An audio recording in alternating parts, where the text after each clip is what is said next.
Hey everybody, my name is Drew Curley. This is my project called Growing a Greener Thumb. It just follows my progress through making a garden on UH campus.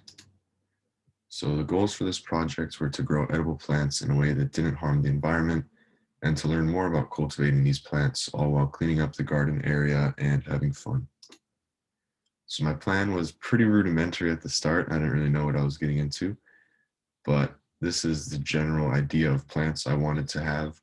And now I have four of the five. I don't plant ginger just because it's invasive and would take over everything, but it doesn't look anything like the square. It's much better in my opinion. The reality was little square of five plants went out the window, planted a bunch of seeds, very few of which survived. I think it has to do with this chicken in the bottom right, kind of just hung out right next to my seeds. Um, and then most plants I'm growing from came from cuttings of other nearby things like sweet potato or collo or pineapples or stuff like that.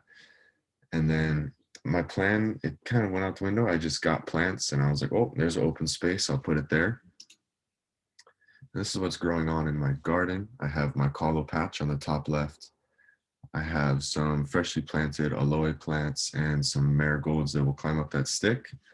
My sweet potato patch on the top right, it's much bushier now. That was like when I first planted it. It looks kind of sad, but it's doing well. Bottom right is my big patch. I have eggplant, pineapples, peppers, tea leaf, green onion, the aloe, marigolds, bok choy, other random stuff thrown in there. And then bottom left is just some seeds I have started. Gardening practices I used, it was all hand weeding. I did a bunch of mulching. Like whenever I would clear a bed, I would throw in mulch and then churn it up and throw some fertilizer and mix it all together.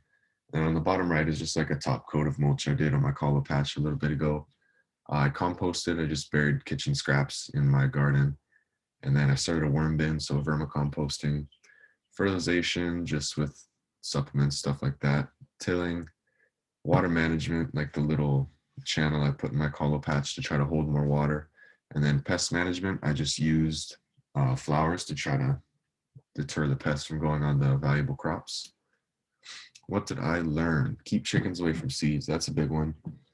And collo and seed propagation techniques, vermicomposting and composting techniques, fertilization methods and fertilizer types, and plant identification. The next steps for me are going to be I want to start a mulch pile. I want to transplant those seeds I have started once they're ready. I want to maintain my worm bin, keep the weeds back, harvest my plants, replant, and repeat. That is all. Thank you.